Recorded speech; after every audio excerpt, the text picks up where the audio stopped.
Okay, Josh and Brian. So, continuing to try to outline these lessons we want to teach.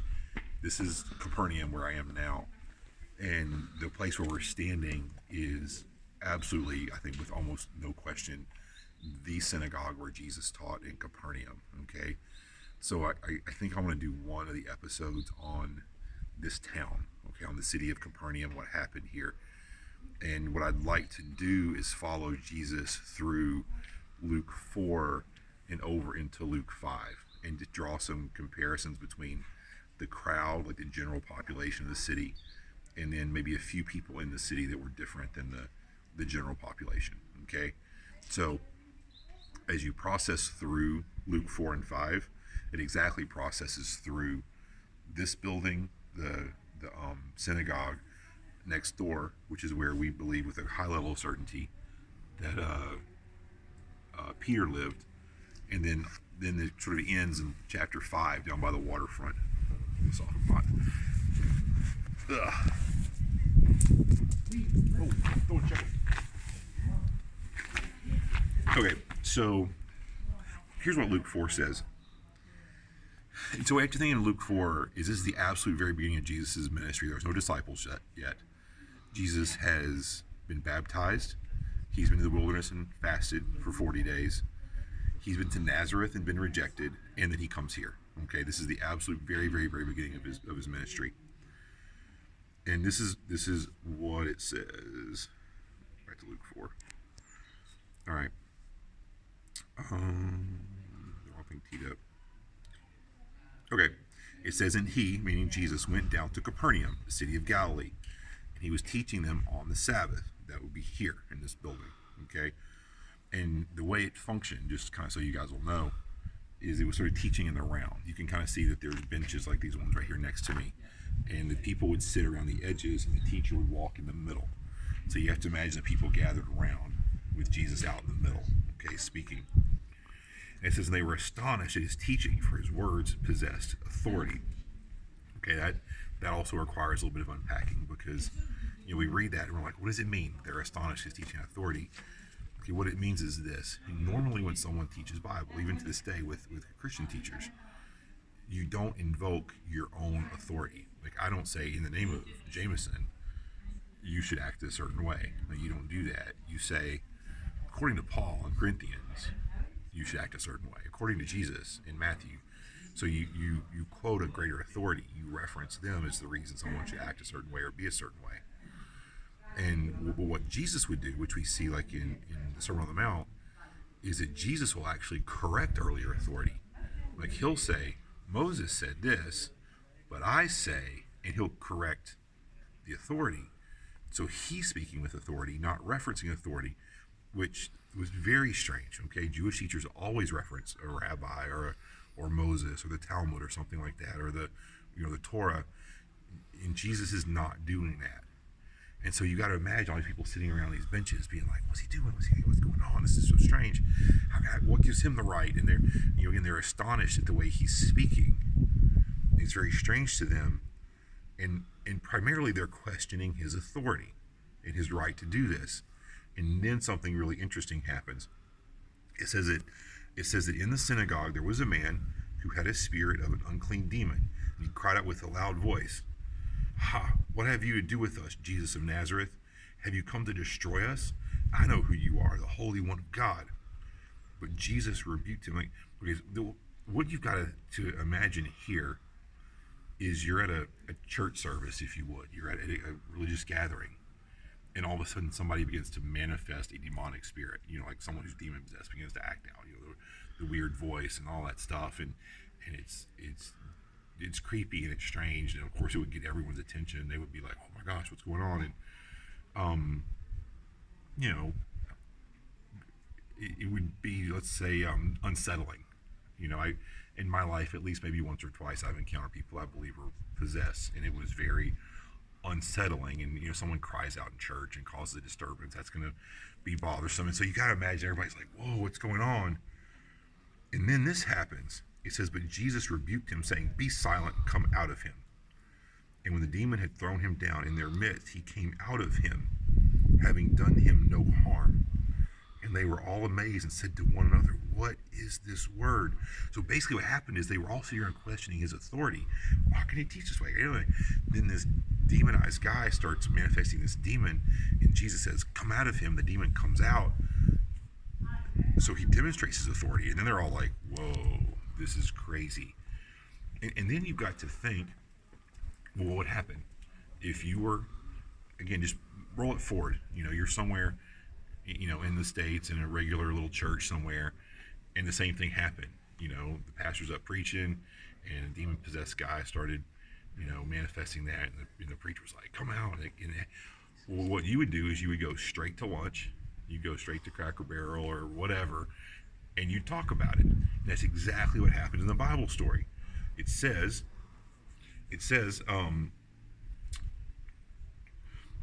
that he said, "Come out," and the reports about him went out to every place in the surrounding region. So everybody left and was going, "Oh my gosh, what happened?" And the demon and the guy, and Jesus said, "Come out." And the guy threw himself down. He wasn't hurt, and then the demon was gone. And they were talking about this over lunch, if you would. Okay? And that would have happened absolutely right here. And at that point, the story switches. Pause it there. Okay, so now we stepped out of the synagogue, and we're on the front porch of the synagogue. And what's behind me to my left is where we have I would say about 85, 90%, maybe even more than that, archaeological historical certainty that it was Peter's house. The reason we believe it was Peter's house is because we had a very ancient document going back to the time of the early church. It stated that the ancient Christians built a octagonal church on top of Peter's house. So that what we should find, this document says, is very ancient square foundations for homes, but superimposed on that should be octagonal foundations for a larger church structure. And very recently in history, within the last 50 or so years, when they got down here and were doing the excavations, what they found underneath sort of the strange suspended building over here, I always call it the spaceship, what they found under there is exactly what the document said. They found square foundations and superimposed on top of those octagonal foundations. And so when we have a document saying, "We did this, here's what you'll find," and you dig around, you find exactly what it says, it makes you believe the document's credible. And so I think most archaeologists, certainly most Christian archaeologists, believe pretty strongly that Peter lived right over there. And so as the story develops in Luke 4, Jesus teaches right here, and when the synagogue service is over, just walks right across the way over to there, okay? And that's where the story picks up. So what you have to imagine is everybody leaves the service, they're talking about what happened, Jesus is teaching, the demonized guy, all that stuff, and they go out in the surrounding area, and then people start to come in to see this guy. And this is what it says. It says now, it says, and he arose and left the synagogue and entered Simon's house. Okay, exactly says, left here, went there. Now Simon's mother-in-law was ill with a high fever, and they appealed to him on her behalf. And he stood over her and rebuked the fever, and it left her, and immediately she arose and began to serve them. Okay, so Jesus goes from here over to there, heals Peter's mother-in-law. Okay, and then it says this. It says, now when the sun was setting, all those who had any who were sick with various diseases brought them to him, and he laid his hands on every one of them and healed them. And demons also came out of many, crying, "You are the Son of God." But he rebuked them and not allowed them to speak, because they knew that he was the Christ. Now, okay, so here's what I want to land with people with this one. What I want to land with people with this one is that the Bible, from Matthew 1 to the very end of the book of John, communicates with us, maybe if you add it up, about 50 or 60 days of Jesus' life. Okay?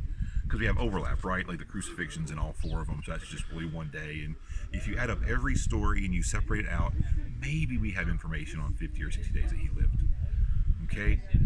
But he lived here, so that this town, Capernaum, was his primary residence. Like, it's very, very clear in the New Testament that he was mostly here during his ministry years. That he would go out from here Get on a boat, cross the lake, speak and teach, get on a boat and come back. Walk to a neighboring village, speak, teach, come back. But this was home base. So for 3 years, 1,195 days, he was mostly here. For 3 years, 1,200 days, most of those days, probably here. And a ton of the miracles are here, right? A ton of the events in the New Testament are here. So that day that gets laid out in Luke 4, he's over here teaching, he heals people, goes over, hangs out, at Peter's house. Then in the evening, he comes out in the alleyways and is teaching and preaching. That day would have happened maybe hundreds of times. So you have a 3-year period where the people of this town see Jesus regularly. You have a 3-year period where if your kid falls and breaks his leg, you don't go to the doctor. You just go 3 doors down. Hey, Jesus in town today? Yeah, okay. Hey, my kid broke his leg. And it's there. People are pouring in from all over. In Matthew, it says they were coming in from Jerusalem and Judea and the Decapolis, all these surrounding cities, from Syria and Phoenicia. Like, people were just pouring in here to see and hear them. You got to think that they were making money off of this. They were probably, the boy with the 5 loaves and the fishes. They're probably there to sell, food to the crowds that were gathering. So these people have great health insurance in the form of Jesus. It's helping financially. Occasionally, Jesus, makes fish sandwiches. He's breaking the bread and the fish and feeding everybody. And we only have some incidents. There would have been much more than we know. So these people had Jesus physically speaking, acting, being, living, performing miracles in the town constantly. And you think about that and you think, wow, that must have been amazing. And I'm sure it was amazing, but get what Jesus says. At the very end of his ministry, Jesus says this, and it's so telling. At the end of his ministry, regarding this town, Jesus says, in you, Capernaum, okay, this town, will you be exalted to heaven? You'll be brought down to Hades. For if the mighty works done in you had been done in Sodom, it would have remained until this day. But I tell you that it will be more tolerable on the day of judgment for the land of Sodom than for you. So at the end of years of working here, years of seeing miracles, years of seeing healings, most people in this town did not actually accept Jesus as Lord. Okay?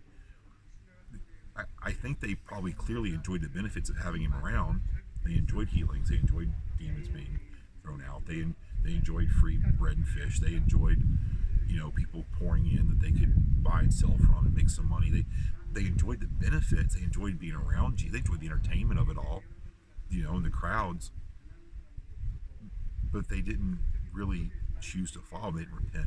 They didn't follow him as Lord, which I think there's plenty of parallels with modern society. That there's tons of people that sort of like to hang around Jesus in the church and have some level of benefit from that. They don't really follow him, right? And that's the story of this town. But fortunately, it's not the story of everybody in the town, because there were some people who had different experiences, and so we want to talk about those, some exceptions to that, which is actually continuation. So that ends kind of chapter 4 where we dropped off. You roll into chapter 5, it's probably a day or two later, and the scene shifts down to the water, which is just about 50 meters that way. So we're going to go down the water and kind of finish the story down there. Okay, so up, the town is up there. We're literally about 50 meters over from Peter's house. And in Luke 5, so you into Luke 4, and then you transition over to Luke 5, and you get the story of Jesus's interaction with Peter here by the lake shore. Okay? Now, what you got to know is that in Matthew, Luke, and John, you get 3 very different, almost seemingly contradictory stories of Peter's recruitment as a disciple. Okay?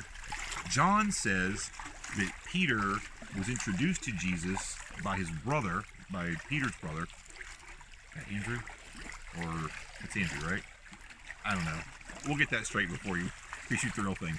But anyway, his brother introduces him way down south. So go the other end of the lake, go all the way down to Jericho. They were down there where John the Baptist was baptizing. That Peter's brother brings him to Jesus and says, I think this is the Messiah. And they kind of meet and they talk. And that's the story John gives us. Matthew gives us a very strange account, which just says that Jesus was walking along the lake shore one day, so somewhere down here, sees Peter. It says, come follow me and be a fisher of men. And Peter's like, okay, let's go. And leaves his business, family, whatever, and goes off. And, it doesn't necessarily make a whole lot of sense in some ways. You're like, what is going on here? And I think what you actually have to do is synthesize the three stories, the John story, the Matthew story, the Luke story, to get the full account. Okay? So clearly, by Luke 4, Jesus goes to Simon's house, so he knows him. But he's not a disciple because he becomes a disciple in Luke 5. So what I think happened is that the Bible stories are true. Let's put them together. Was that Peter met Jesus south of here, down near Jericho, where John was baptizing. That Jesus had along the lake shore from time to time seen Peter and said, come on, you can follow me. And so that relationship was building, and that it concludes with the events that are told in Acts 5. So what you got to figure is, the day before, or maybe a couple of days before, Jesus had healed Peter's mother-in-law, right? So that's the backdrop. You roll forward. Now the crowds have gathered because of the event in the synagogue and the healings, and things are starting to really blow up. And this is what it says. It says, while the crowd was pressing in on him, so Jesus is teaching, and the crowd is pressing him, and so he can barely speak. While the crowd was pressing in on him to hear the word of God, he was standing by the lake of Gennesaret. Okay? We're by the lake. And what you got to know is that this body of water gets called a lot of things in the Bible. It's the same body of water. It's the Sea of Galilee. It's Lake Sea of Tiberias. It's Lake Gennesaret here. Jews call it the Kinneret. Okay, that's all the same body of water. And it's not really a sea, it's a lake. Okay, to just be clear. And it's not even that big a lake, and you can see the whole circumference sort of behind me. It's maybe like 40 miles, I think, in circumference if you go around the lake. So, anyway, so Jesus is here by the lake. He's teaching with the crowd's pushing, and so he can't really see very many people. And so Jesus gets an idea. And it says he saw two boats by the lake, but the fishermen had gone out of them and were washing their nets. Getting into one of the boats, which was Simon's. Okay, so he's comfortable with Simon to sort of commandeer his boat. He asked him to put out a little from the land, and he sat down and taught people from the boat. So what you got to imagine is multitudes of people crowded along here. And Jesus can't talk to him, so he gets in a boat and he pushes back a little bit from land. Now from the boat, he can look back along the shoreline and speak. And just around from us, going that direction, there's a bit of a cove, like an inlet. And some people theorize it was there, because if you put a boat in the middle of that sort of little cove there, you have like an arc of people around you, and it's possible, we don't know. But even if it was just here along the straight shore, you see the way it slopes, that people could be sitting along the shore, and he could be out in a boat just a few feet offshore and could talk up to the crowd and effectively teach a lot of people. So that's what's going on. And while that's going on, the fishermen are in their process of cleaning, drying, repairing, and putting their nets away. Okay? So this is what it says. It says he sat down and taught the people from the boat. And when he finished speaking, he said to Simon, put out into the deep and let down your nets for a catch. And Simon answered, Master, we toiled all night. Okay, let's pause this really quickly. Here's what you got to understand. Fishermen on the Sea of Galilee were nocturnal. They fished at night. Okay? So that's why he's saying we toiled all night. So you got to think Peter and the guys working with him, because they had a couple of boats, they had partners, it says clearly in the text. So they had a little fishing business going on. It was a nocturnal business. They fished at night. It says that. It's the day. We fished all night. And so what they would do, the reason for that, by the way, is the fish that they were trying to catch like cooler water. So during the day, when the sun's hot, those fish drop down in the depths of the lake. And at night, when the sun's not, glaring and the water cools a bit, they rise up to the surface of the lake. And so Peter has fished all night. They didn't catch anything. He's frustrated. He's in a bad mood, and he's at the end of a night shift. if you've worked third shift, by the time it's over, you're at home and go to sleep. And so he's worked all night, he's tired, and this also, another thing that you have to know is this whole net thing. The nets that they used could not be easily replaced. Okay, there's no Bass Pro Shop around here. I also get a new fishing net. So the nets were constantly mended, repaired, maintained, because that's how you made your money, right? So, and what we believe, what the archaeologists and historians tell us, is that process of drying, cleaning the nets typically took 2 or 3 hours. So you fish all night, you work all night, you come in, you clean and set your net up for the day, 2 or 3 hours, then you go home and go to bed, right? So Peter has been, as it says in the story, cleaning and drying his nets while Jesus was teaching, probably near the end of that process. And now Jesus says, cast your boat out in the deep water and throw your net. So what Peter knows is, if I throw that net in the water, I got another 2 or 3 hours before I can go to bed. What he also knows is, these fish aren't going to be here. Okay? It's what Peter's doing is looking at Jesus and saying, look, you might be the Messiah, the Son of God, but I'm an expert in fishing. And I'm telling you, Jesus, this is not going to work. This is a bad idea. Which is what we do, right? We look at Jesus and we're like, okay, I hear you, but it's a bad idea. So that's what Peter's doing. And if you read the text, it comes really clear. He says, Master, we toiled all night and took nothing. And then you can imagine him just being like, I don't want to do this. And he says, but at your word, I'll let down the nets. Okay? Now, I want to pause this, and I want to think about something. Because all of us, when we think about Peter, we think about what he later became. Okay?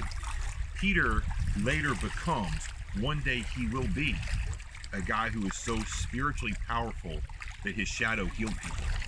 Okay, one day he would go all over this part of the world. He would preach the first sermon, and thousands of people would become believers. One day he would stand in front of the Jewish court that killed Jesus and say, I did this in Jesus' name, do what you want, I don't care. And be strong. One day he would go sail to Rome and pastor the church in Rome. One day he would be martyred in Rome. But the biggest church in the world sits in Rome, St. Peter's Basilica, named after him, sitting on the place where he died, because he's one of the most important men in history. And so we know where he died and how he died, and it's been marked for eternity, basically, right? So he was going to become one of the most significant, important men, other than Jesus, the top two, Peter and Paul, most significant men in the founding of Christianity. Like, he's going to become this awesome, amazing thing. But on this day, he is not that. On this day, he's a roughneck fisherman who's grumpy and tired. He's got a problem with his mouth, which we know from the rest of the Bible. And he has not become what he will become, And what I believe is true is that this event, if you would, when Peter sat right here on this water, on the boat with Jesus, his life was at a crossroad. Because it would have been totally understandable for him to look at Jesus that day and say, dude, there's no fish right now, and I'm tired, I'm going to bed. And to have rowed his boat in, gone to the house, and we wouldn't know who he is. Like, his whole destiny, he would have taken the other direction. And so he sits on this boat, and he's at this moment where if one act of obedience and faith sends his life in one direction, but to opt out of that sends you in a different direction. And he says, okay, I'll do it. And he listens to Jesus. And here's what happens. It says, at your word, I'll let down the nets. And when they had done this, they enclosed a large number of fish, and their nets were breaking. They sent on their partners in the other boat to come and help them. And they came and filled both boats, so they began to sink. But when Peter saw it, he fell down at Jesus' knees, saying, depart from me, for I am a sinful man. So when this happens, it clicks into reality for Peter, who Jesus really is. And he says, he basically, it's a repentance moment. He falls to Jesus' knees and he's like, I don't deserve to be around you. Get away from me. But Jesus says,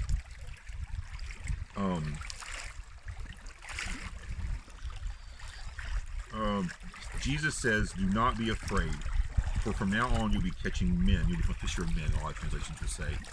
And so this is the moment. And then it says this, and when they had brought their boats to land, they left everything and followed. This is the moment when Peter becomes fully a disciple of Jesus. Okay? And the challenge and the application for all this becomes, when are we just like Peter? When are we at this moment, this crossroads, where an act of faith and obedience will open up the destiny that God has for us, or an act of disobedience will shut it down?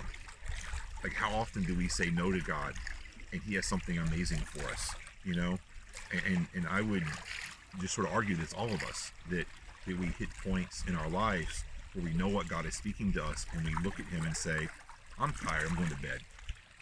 And so then what he had for us is shut down by our disobedience, because he can't bless that.